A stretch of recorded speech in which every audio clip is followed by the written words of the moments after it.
World Cup date is live, June 24th. Jason Longshore, Jessica Sharman here with you to talk United States and Spain, Sweden and Canada. And Jess, it kind of went about like we expected. It was a tight one between the United States and Spain. The U.S. ends up prevailing, and it was a tight one in Sweden and Canada, a one-goal game, and Sweden ends up finding that winner. It was about what we expected. Yeah, I think we need to start doing the lottery, because I'm pretty sure our predictions were close enough to make some money if we'd have put some money down on Vegas. I think the games were as predicted, like you said. Honestly, I was even more impressed with Spain. I thought they were going to be a real challenge, and I was warning a lot of very confident USA fans that Spain was going to be a real challenge, but they even impressed me, and I was rooting for Spain, you know? And then when it comes to Sweden and Canada, a lot of what we expected. But I thought that was the strongest performance of Sweden in the tournament as a complete game. Yeah, I agree. I think Sweden looked their best here. They're still, I feel like, a step below Germany, who they'll see next. But this was better for them, and they're growing. Let's talk U.S.-Spain, because that's where most of the talking points are today. The U.S. started out hot. They started really, I think, asking a lot of Spain in the early going, and you saw them attacking down the flanks. You saw Rapinoe and Tobin Heath very involved in the early going.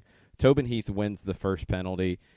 Not a huge foul there, but it's a penalty. There really wasn't a whole lot of argument about it, and Megan Rapinoe steps up and takes it, and it looks like at that point, that early, Spain might have some problems here. But they really bounced back well. Absolutely, they did. And I agree with you. The minute that goal went in, I was like, wow, here goes what everyone else was expecting. US going to have another comfortable win, and they're not going to really face a challenge. And I underestimated Spain's resilience and willpower, because for a nation that is, you know, growing incredibly in the female game, but hasn't got a lot of history behind them, they responded in an incredible way against the powerhouse that is the USA, and they did the opposite of letting their heads drop. Yeah, they picked themselves up, and it's just a poor decision in the back for the United States to try to play out of the back. Some people are blaming Alyssa Nair for playing the ball to Becky Sauerbrunn. Others are blaming Sauerbrunn for not doing better with it. My gut feeling is that it's probably somewhere in between. Yep. I'd lean a little more towards Nair, because she has better, I think, vision of what's going on and what's around her. She really put Sauerbrunn in a difficult spot. Yep. Becky can handle that better, and I think usually she does. But mistake, Spain pounces on it, and what a finish from Hermoso. Yeah, she put it in the one place that Nair couldn't get to. Fantastic finish, but an easy goal for the US to give up. And something that we talked about this morning on Soccer Down Here, we said that, you know, I mentioned that in a couple of previous games, the US has been playing risky balls from goalkeeper down the middle, looking for that checking in midfielder. Well, today she had the checking in midfielder option and picked her sort of central left back, and it was the wrong decision. There were 4 other players open on the field, and that's why my tendency leans towards blaming the goalkeeper for the initial pass. There were other far better options there, and with her vision, she should be able to see that. But the first touch from the defender is shocking, and even once she's being put under pressure from that high Spanish press, she just needs to go and kick that one into Rosette. She just needs to get rid of it instead of sort of still trying to shield it. And then you have to look at the way the other US defenders reacted. Could they have reacted quicker to step to Hermoso and put her under more pressure? And could the goalkeeper, once she made the error, be dropping that back to her line to help her out with that high ball?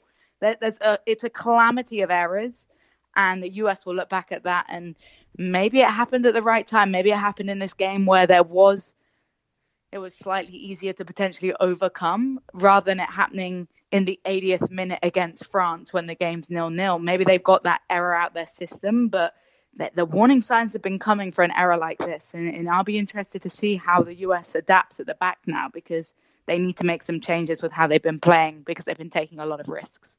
Yeah, my biggest issue is, too, the game was being won out wide at that point still. And there's just no real reason to force a ball through the middle when you've had success out wide. Just play that down the flank and let Rapinoe go 1v1. Let Tobin Heath go 1v1 and see what you get rather than risk what happened here. Because early on, the U.S. was dominating on the flanks, but I thought one of the things that turned this game was Rapinoe had a great first 15 minutes or so. And she was really taking advantage of Corredera, the right back for Spain. But from about minute 15 on, Marta Corredera was outstanding. She sussed it. I think she sussed it. Everyone's going to be scared about marking and coming up one-on-one against Rapinoe, but I think she sussed at the defender and started realizing what she needed to do. And I think Rapinoe got frustrated. That's part of the reason why she picked up a yellow card for the handoff in the face.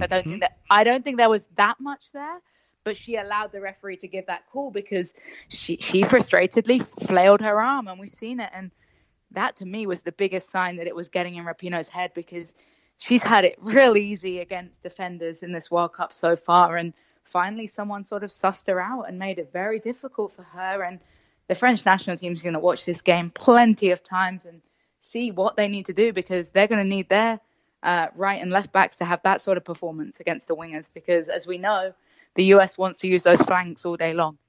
I was shocked when it started to turn with Corredera and her strong play that it didn't flip over to try to play through Tobin Heath more. It felt like at that point the U.S. did what we've seen too many times, where they can't get the penetration out wide, so they just start settling for long-range shots. And it's just shooting from 20, 25 yards out with very little hope of creating anything. I was surprised that the first half kind of fizzled out for the U.S. after such a strong start. Yeah, when you go one up in, 5-6 minutes, I can't remember what time the exact goal was, but that early on, you expect to build pressure and react in the best way possible. And as we've said multiple times on this show, you're most at risk of conceding right after you score. And the U.S. really proved that. They looked vulnerable, and honestly, the momentum was a lot with Spain, and they had a lot of chances. And we spoke briefly a couple of days ago about how we wondered whether the U.S. was too predictable, that once the defenders sussed out that wing play, do they have another option? And as you say, it looked like the only option was long-range shots. And as the quality of female goalkeeping is increasing, you're not going to score from 30, 40 yards out unless you really hit a screamer, and the chance of that happening is rare. And I had to begin to wonder, where are the US's goals going to come from? And this whole game, it didn't really look that convincing about them scoring. I don't remember the goalkeeper making any real big saves in the game for Spain, because they defended so well and cut out any threat that US had. Only 2 shots on target. And those were the 2 goals for the United States, both from the spot. That's a horrible, horrible statistic for the U.S. 10 shots total, so not even a whole lot of shots, period. But the only 2 on target were the 2 goals from the spot. I thought Spain nailed it tactically. And we wondered this morning, talking about this match, what they would do if they couldn't dominate possession, because that has been their MO for years now.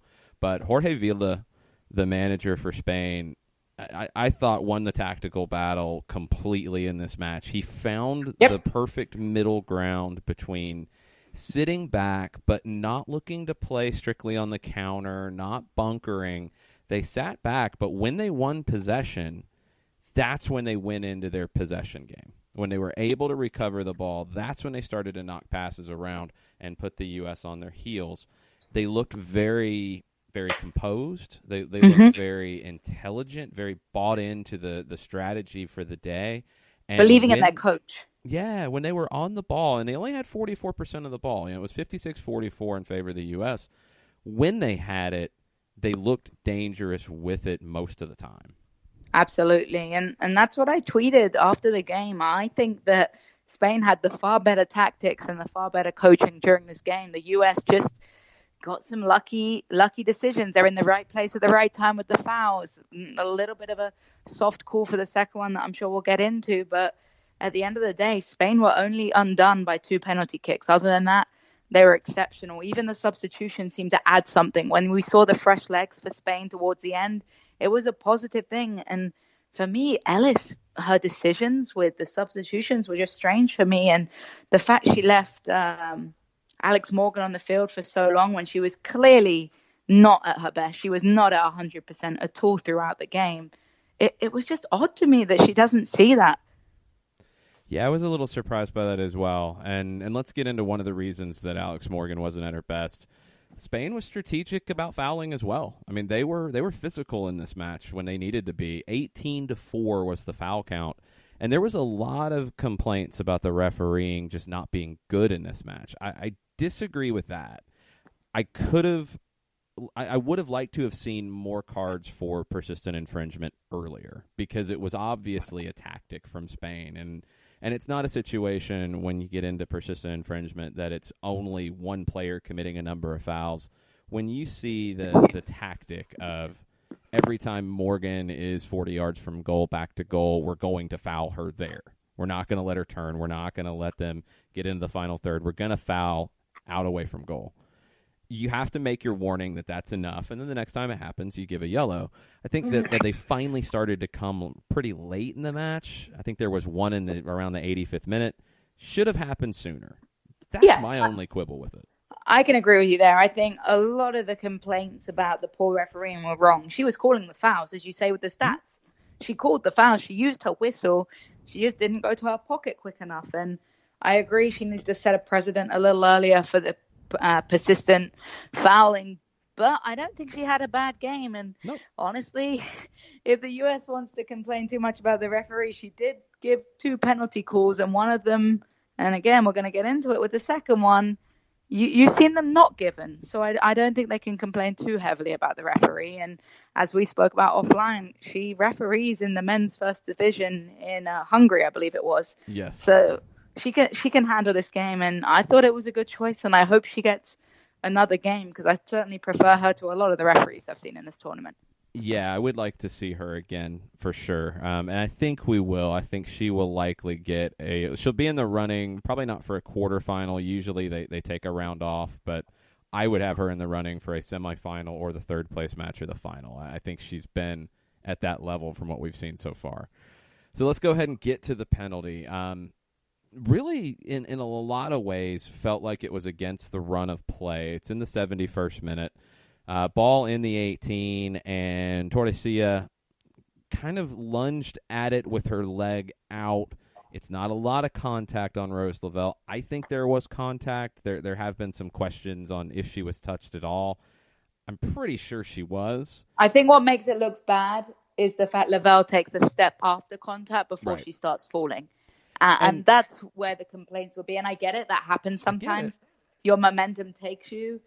But because the angles were so odd, there wasn't a good angle on this one to be able to say definite contact or definite not contact. They were all very ambiguous. And you've seen them given and you've seen them not given. And the US is, again, if it's a foul, cool. But I think they should feel lucky that they came out of this game with 2 penalty kicks, because those aren't always given, and you definitely can't rely on own goals, corner kicks, free kicks, penalties as your way of scoring goals. You've got to score goals from open play.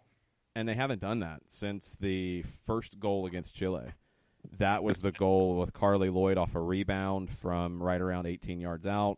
Then it's been goals from corners, penalties, own goals. The Tobin Heath goal was from the run of play. I think maybe the own goal was a little harsh on it, but whatever. It was judged an own goal, which means it wasn't a shot on goal, so it wasn't going to be a goal. Look, let's start with thoughts on the actual foul. Was it a hard foul? No.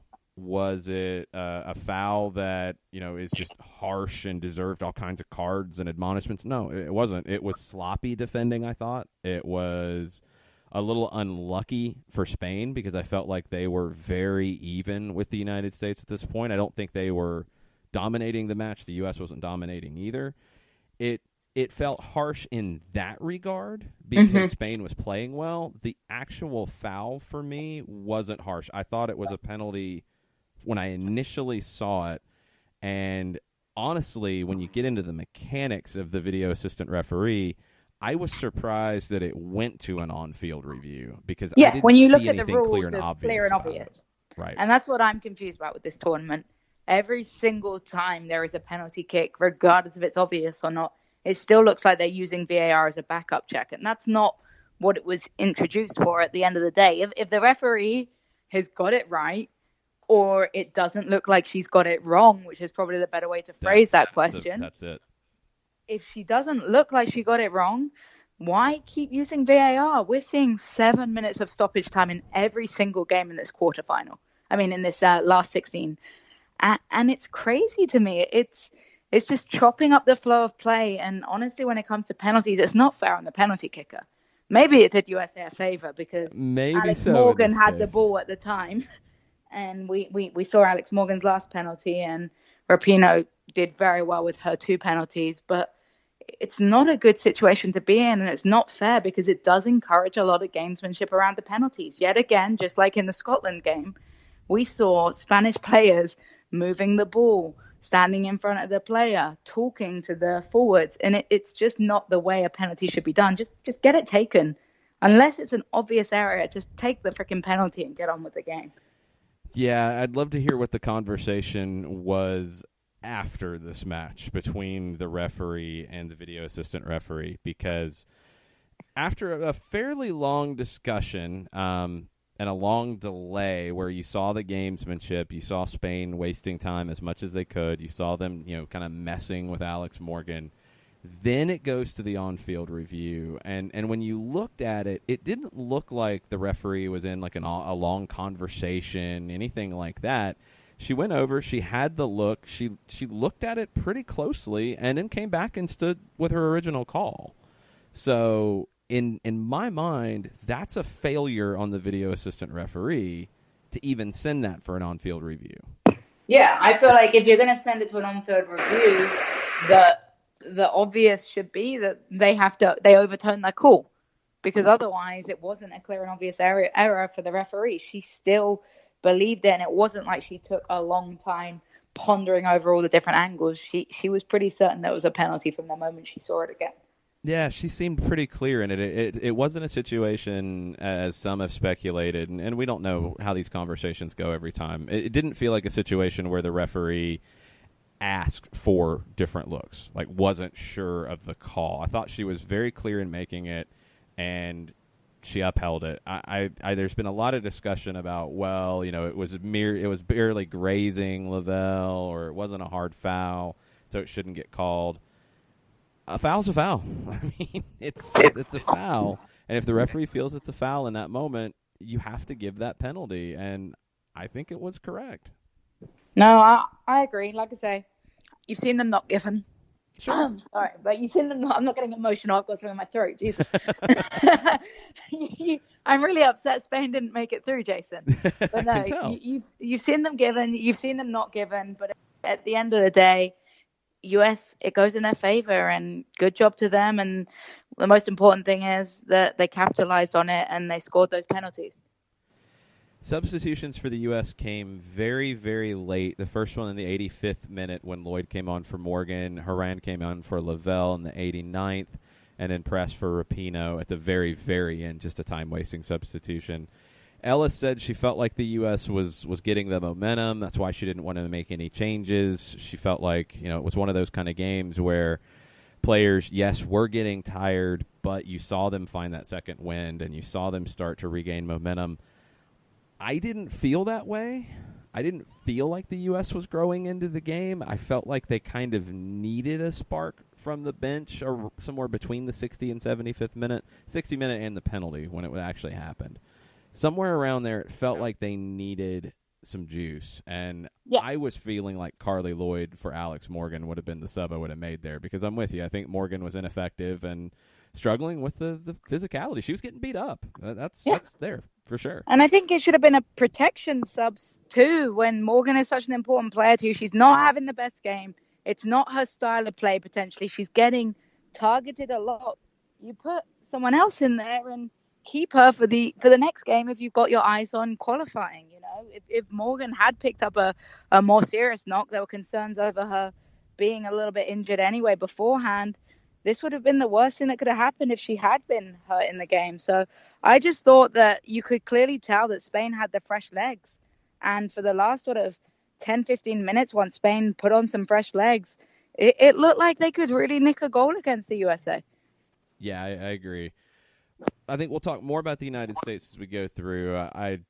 I don't think anyone is exceedingly thrilled with the performance, and they shouldn't be. The U.S. found their way through. I disagree with some of the talk on Fox afterwards that it was an ugly game, anything like that. I think it was a great match. I think it was an incredibly well-played match, a very tactical match. And Spain won that side of it. They were unfortunate with the penalties, but that's the way the game falls sometimes. So let's get to Spain, because we'll talk more about the United States as we go this week. The buzzword was Spain's not ready to compete. They're a few years away. In 2018, their U17s and their U19s won the European Championship. Jorge Vilda, their manager, was a FIFA World Coach of the Year nominee in 2014 with the U17s and the U19s, and now he took over in 2015 with the senior national team. It felt like a changing of the guard for the powerhouses in this team in some ways. Not that the U.S. is not a powerhouse anymore, but Spain is. Not they will be, they are. This was an epic performance from them today. No, they were well coached, well organized.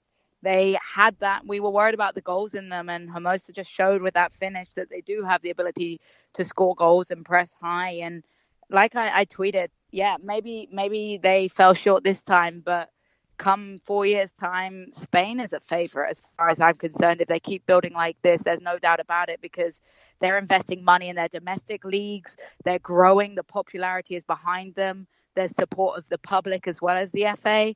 And it's US needs to do something fast, because the rest of Europe, and as we're seeing as the bracket gets completed, this is going to be a very, very European quarterfinal bracket. And there's a reason for it. And it's because in Europe, we're seeing the money being pushed in and the professionalism being added that maybe wasn't always there in the past. And Spain, fair credit to them, they took US all the way. And I was a little bit disappointed with some of the press conferences afterwards, at least on Fox, where a lot of the questions were trying to get the US players to basically critique Spain for being a dirty team. Well, maybe there was some scrappiness, but it wasn't about, they didn't kick the US off the field. They certainly played them on the field and was equal to them on pretty much every step that I'm concerned about.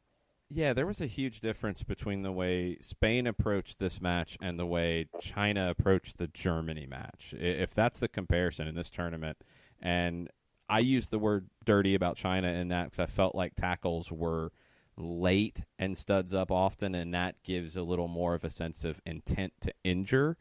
This one, it didn't feel that way. It was physical, and I think it was very intentional where they wanted to commit fouls, and they didn't want Alex Morgan to be the link for the U.S. in the attack. They didn't want the United States to be able to play to her and then let Morgan be a playmaker and create. So they were very strategic in the way they did it. There should have been persistent infringement, yellow cards given earlier, but that's not dirty. That's tactical. It is part of the game, and if the referee's going to allow those fouls to continue, then you take full advantage.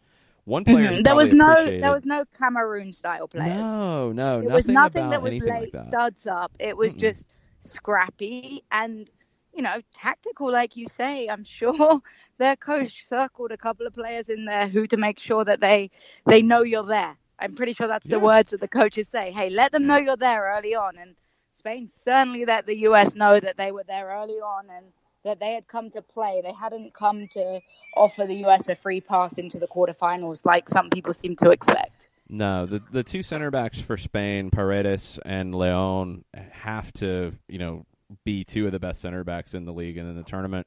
And Sergio Ramos, who knows a little bit about being a center back, he chimed in after the match. He said, "You lost by 2 penalties. You have won the pride and admiration of an entire country. The road will continue. Grande Spain." And I thought the president of the Spanish Federation, Luis Rubiales, had a really interesting tweet afterwards. He said, "There's no defeat in the heart of the one who fights, and today our players have shown it. What pride. Thank you for making history. Thank you for this World Cup that breaks the ceiling of our women's football. Together and together we will continue to the top. That's what it feels like for Spain for me. This is the coming out party on the world stage. This is a team that you have to consider among the favorites in 4 years.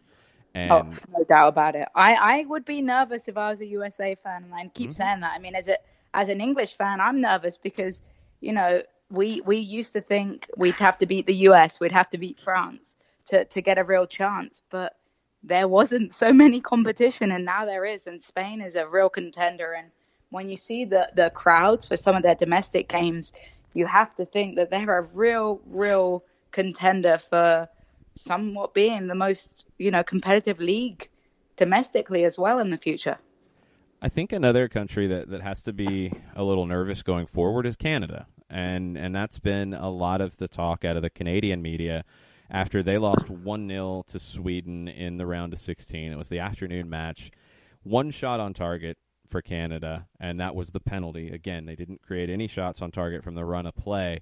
Penalty saved, and we'll get to that in a second. But Canada is in a situation in a lot of ways that's even worse off than the United States in that they don't have any professional teams in the country. They don't have any teams in the NWSL like they do in Major League Soccer. They don't have a Canadian Premier League like they've launched, even at a lower division level. If you compare to the United States leagues, the CPL would be on the level of the USL Championship or USL League One. You don't have anything like that on the women's side in Canada, and this is a team that feels like it is past its prime. 2012 Olympics, the U.S.-Canada match is one of my all-time favorite matches. It was a great advertisement for the women's game. The U.S. comes back at Old Trafford, and it was just an amazing night. From there, Canada has declined, and it felt like this was the end of the line for this group of Canadian players. And they lost to a Sweden team that hadn't exactly been outstanding in the tournament, but stepped up and maybe had their most complete performance. Yeah, I would say it was Sweden's most complete performance, but they're still not a team that I would consider in that top bracket of contenders. They're not all there. They don't have that much forward going prowess, and they're certainly not the most organized at the back. But their goalkeeper had a fantastic game today.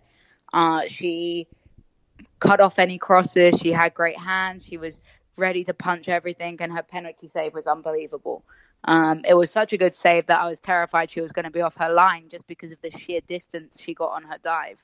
But for Canada, it is a concern because they are losing a lot of players that you would expect probably won't make another World Cup. The sort of golden generation, so to say, is coming to a decline. And like you say, if they don't have the resources built up in terms of a league to grow these players, and a lot of their players probably end up going off to the US, it's not the same as homegrowing your players in your own country because you're not creating the same style together. If they go off to the US or they go off to Europe, they're going to all be playing very different styles.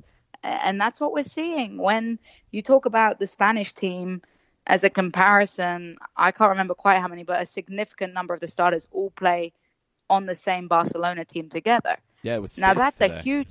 That's a huge advantage, having 6 players that have exactly the same philosophy, let alone probably the majority of them all play in the Spanish league. So they have a similar philosophy, a similar style of play. For Canada, until they create a league, they're not going to be able to create that similarities between all their players. So I'm concerned about Canada, and they certainly didn't do anything today that made me think that they deserve to be into the quarterfinals. No, I think they were holding on to that level right below the elite, and this probably seals that for them. There really has to be a big rethink in Canada about the women's game and the development side. Let's go backwards on the penalty. So let's give Hedvig Lindahl a little more praise because 36 years old, veteran with the Swedish team. Save of the tournament. I mean, on a penalty, Correa from Argentina had it before this for me, but this was a good penalty that was saved. It wasn't a bad penalty at all.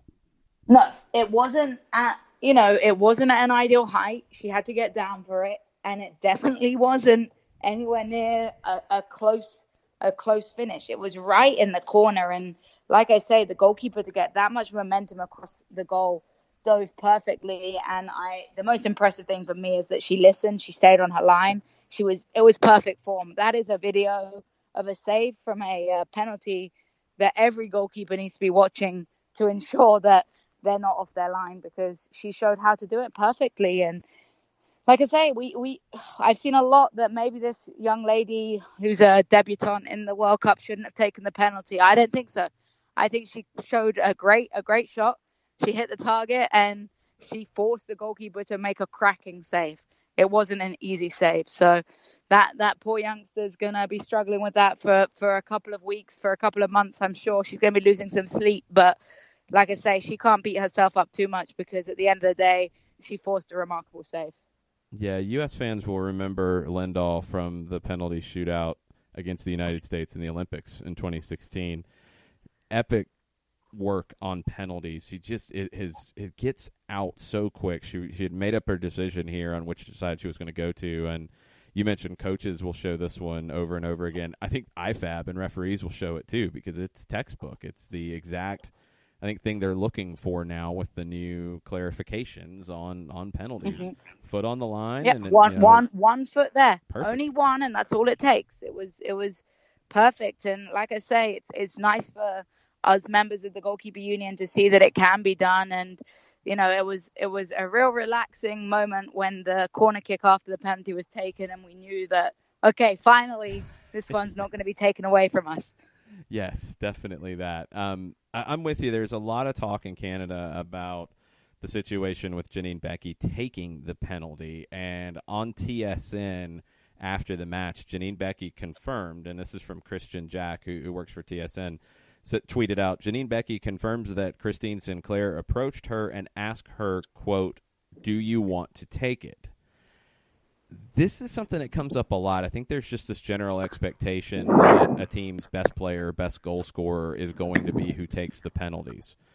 That's not always the case. No. And, I always will remember Mia Hamm talking about hating taking penalties. Yeah. She just never wanted to take a penalty. And they almost had to, push her to take a penalty in the World Cup final in 99. She just wasn't comfortable taking them. And being comfortable is such a critical part of it. Absolutely. And look at France. Renard took the penalty. And, of course, she might have missed one, but she scored the rebound that followed.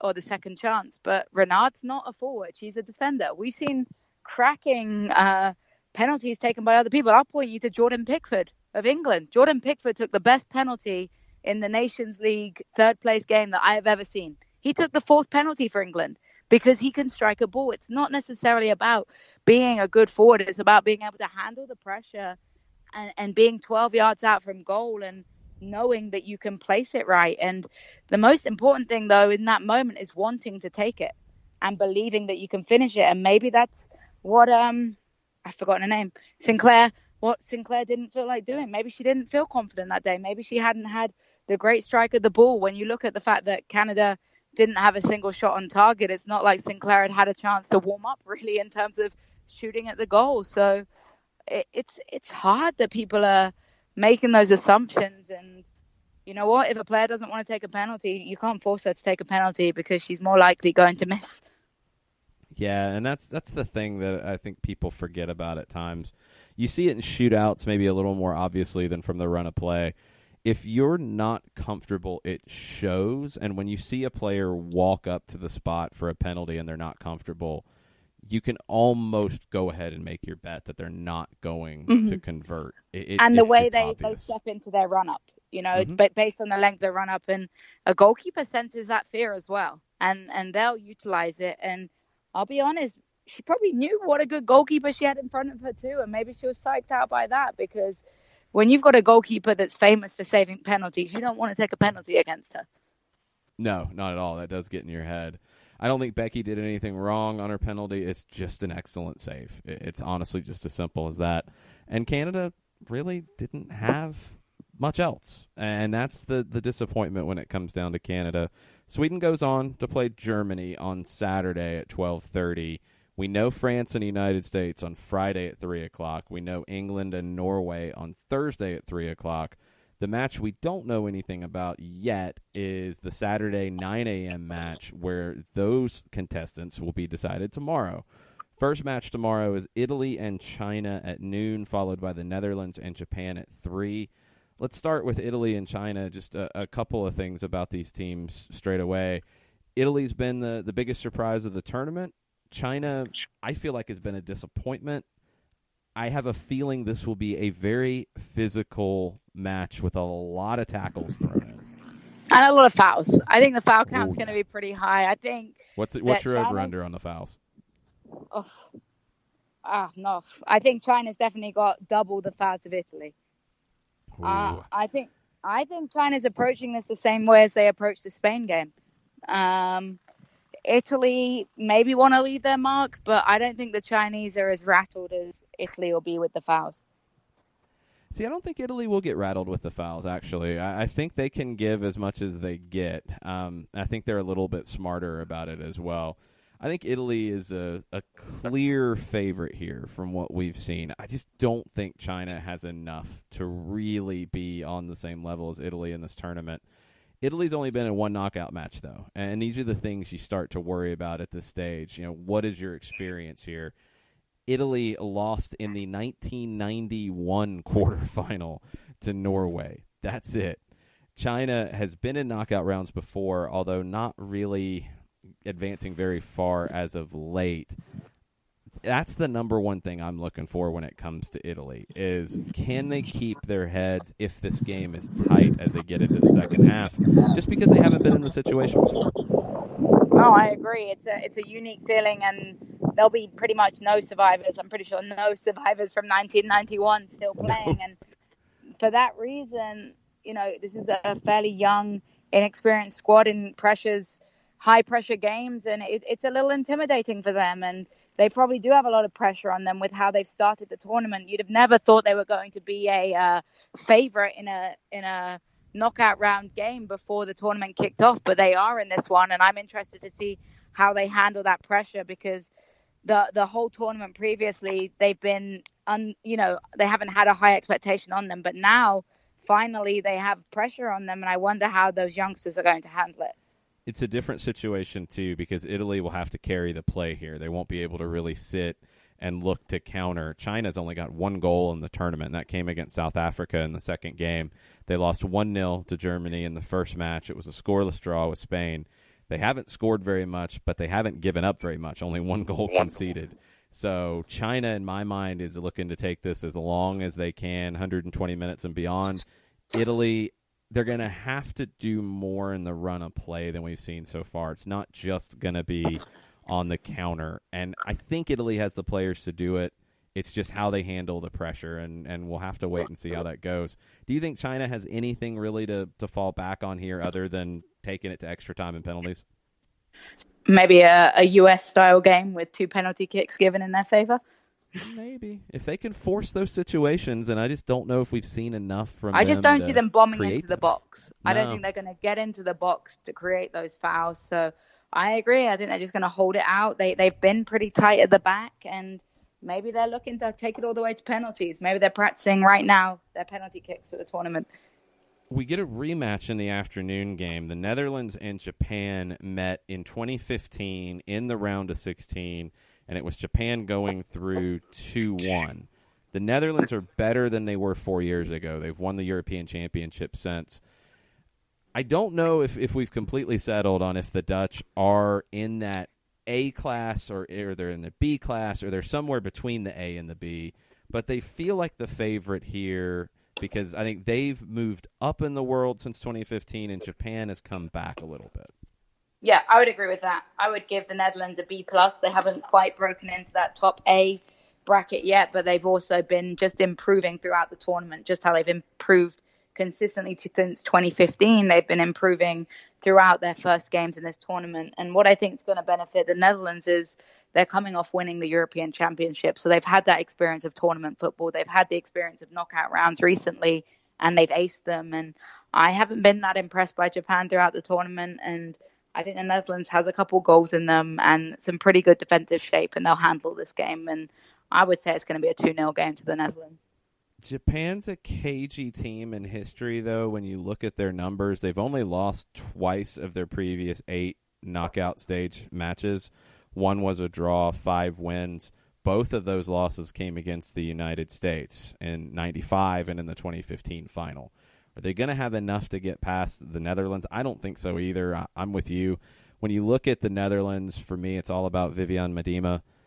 Direct hand in 43% of the Dutch total shots in the tournament. She's taken 11 shots. She's got 2 goals. She's created 4 chances for her teammates. She doesn't have an assist yet. But it's all about Miedema, and she's been just such a star for this team. I think she takes another step to being among the contenders for the golden ball of the tournament. Yeah, absolutely. And that's what's exciting. It's unpredictable this year. There's goals spread out between different teams, and I'm excited for the Netherlands, and I hope they pick up a win because they're a team that's really improved lately, and they're not a team that's historically been fantastic in women's football. And Japan's just changed. They've been very consistent over history, but now they're kind of waiting and trying to rebuild for their next generation, and maybe they're not quite ready right now to hit a quarterfinal. Yeah, I think they're in between stages just a little bit. I think they'll be back in 4 years and be among the contenders. So if our predictions are correct, that would mean the United States in the quarterfinals and 7 European nations with them in the quarterfinals.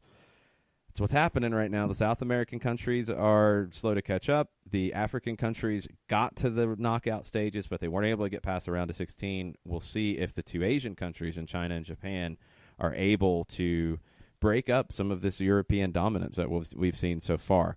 We'll be back tomorrow to recap the 2 games, Italy-China at noon, Netherlands-Japan at 3, and we'll take a quick peek ahead at the quarterfinals. Wednesday will be off, and then it all gets started with England and Norway on Thursday.